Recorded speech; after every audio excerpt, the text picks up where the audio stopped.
When you look at not only Amsterdam, but cities all over the world, there is this kind of classical experience that people have, an expectation that people have of what a relationship looks like, which we just need to adapt and grow out of.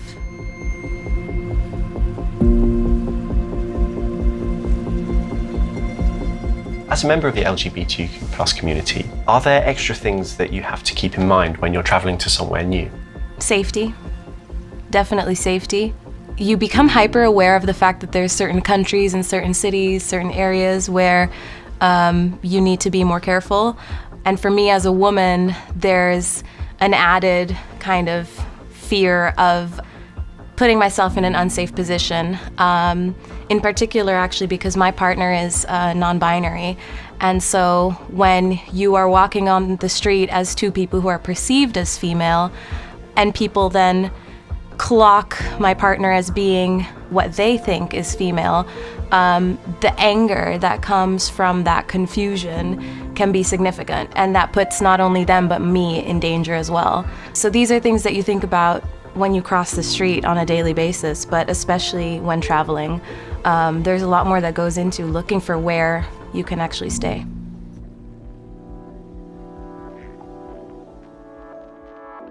One thing that is important is that during the booking process, that there's no gendered terminology. You know, I don't want to have to fill in, first of all, whether I'm a Mrs. or a Miss, because it's neither here nor there.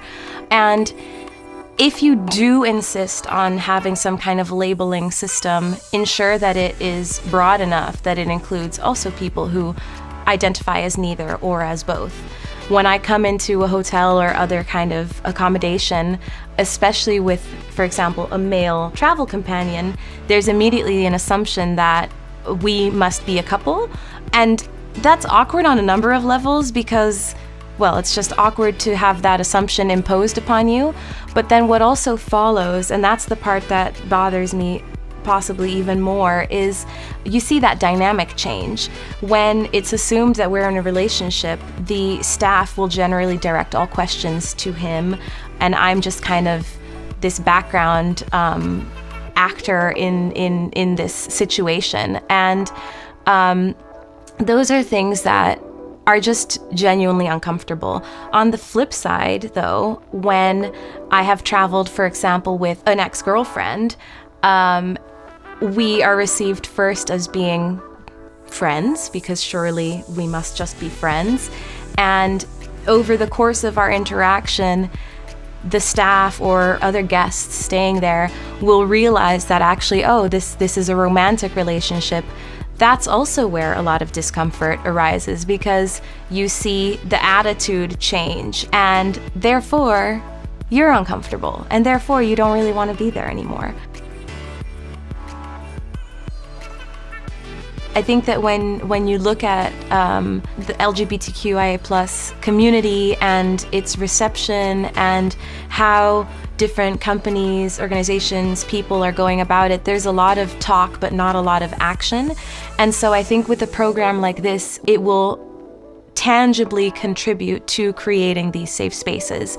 The more partners ultimately sign on, the more safe spaces essentially are being created, not just in one location, but globally. If there's an accommodation partner who aren't sure whether they would want to participate, I would ask them why they think that they're done learning. A big part of all of this is recognizing that you don't always have all the answers. And so if someone shows up with ideas about how you can better yourself, I think that you need to do that. I think that you need to try, because I think that that's what you owe to the community.